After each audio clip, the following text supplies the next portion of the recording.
Welcome to Madison College's Introduction to Wind Energy Technology online course. Although I've taught this material many times, this will be the first time I've taught it in a completely online format.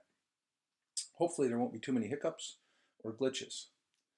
When I say online, I mean there will be no face-to-face classroom time. However, we will have one optional field trip the week after spring break where we'll go visit some wind turbine sites. Again, that's optional, but I don't think anyone's going to want to miss it. We'll figure out the correct date and time later as the semester goes on. So online, of course, means that there's going to be lots of time on your computer. For many of you, that means that you're going to be learning how to use software, tools, digital tools, and visiting websites maybe you haven't done very often. As I tell my students in my face-to-face classes, you can never get too much computer time and technology in renewable energy and industrial maintenance classes. Everything is becoming more and more computerized, and the more you know, the better off you'll be in the working industry. So a little bit about me. I got involved actively in renewable energy topics in 2003. That's when I went up to the Midwest Renewable Energy Association, the MREA. They have an energy fair every summer, and I went up to that, and it really changed my life. My passion really took off from there. Most of what I've learned came from self-study or workshops that I attended at the MREA. I've been teaching for the MREA since 2006 and helping them develop curriculum on wind, solar, and a few other topics. However, my interest in working at height, which is what we refer to when we're working on wind turbines, started back when I was in the Navy as an electronics technician. Part of my duties included working on the radar antennas, which happened to be on the top of the main mast. One of those ships that was 170 feet above the waterline.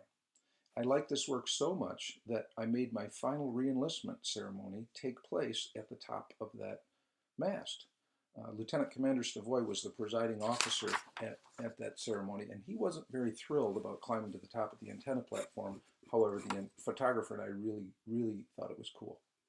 So I began teaching for Madison College in 1999 at the Watertown campus, where I taught electronics. And I did that again as I was finishing my 20-year career in the Navy. I retired as Chief Petty Officer.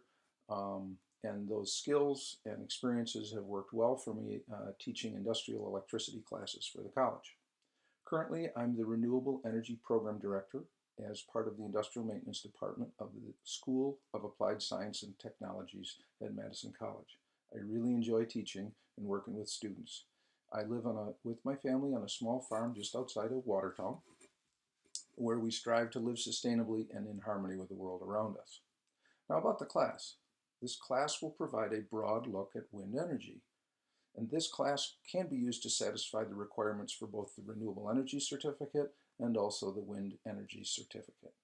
It also can be taken in lieu of the Building Management Systems class, which will soon be called Building Automation, and that's part of the Industrial Maintenance Technician 2-year technical diploma. You can find more information in the content area of this Blackboard class, or of course you can go to the college website and use the A to Z index.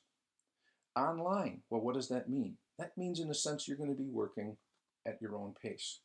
I will be making the content folders available each week on Sunday or Monday morning, and unless otherwise stated, you'll have until the following Monday at midnight to complete the assigned tasks.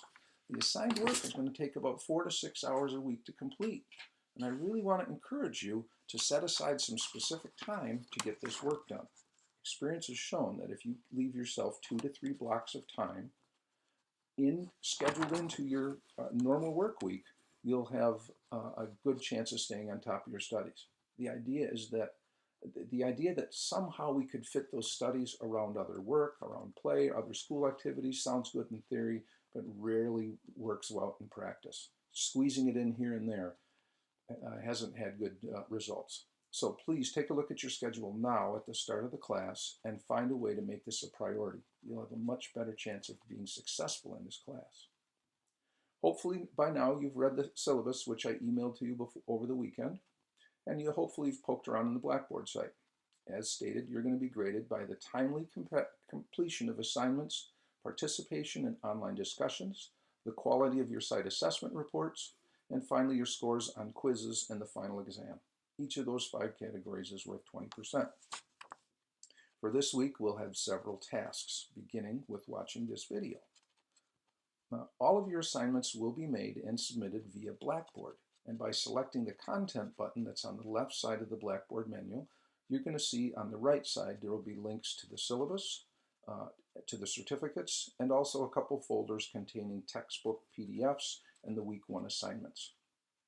Following weeks, you'll see week 2, week 3, and so forth. By selecting the week 1 folder, you will reveal that there are 3 assignments for this week, along with a student information sheet.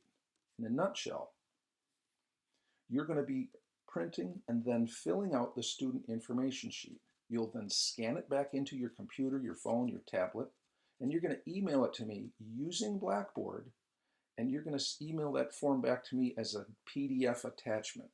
PDF stands for Portable Document File. All right, so that's homework number 1. Homework number 2 will be to use the wiki tool to introduce yourself to me and to your classmates. There's details on that in the homework number 2 description in this week's folder.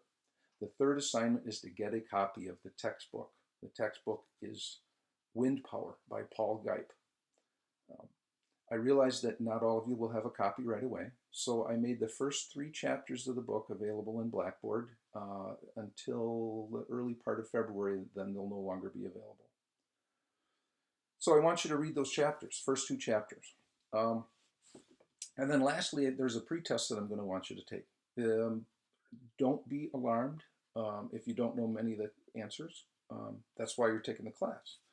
The score you get on the pretest will not affect your grade in this class at all. So you don't have to study, you don't have to do any research when you're trying to get this. All I'm really trying to do is to find out a baseline knowledge of what you know so that I can tailor what I'm going to do in the class, just how much preparation I'll need to make to get you the information we're looking for. So again, don't worry about your score. If you don't know an answer, don't be afraid to take a guess. Don't be afraid to leave a question blank. Now, finally, if you've got any troubles with any of the assignments, just send me an email. As I said in the syllabus, I'll do my best to get back to you within 1 day to answer your question, see if I can help get you back on track. Now, if you've got computer or internet problems, the best way to solve that would be to contact the Madison College Help Desk. That phone number is 608-243-4444. That's also listed in the syllabus, as is their web address, http://madisoncollege.edu/student-helpdesk. From there, you'll be able to fill out a student online email, and again, they say they'll get back to you. They'll make every attempt to get back with you within 24 hours. And I also believe that there's an online chat feature there available during normal working hours. So that's it. That's our introduction to the class. If you have any questions, again, please get back in touch with me. I look forward to seeing all of you online next week.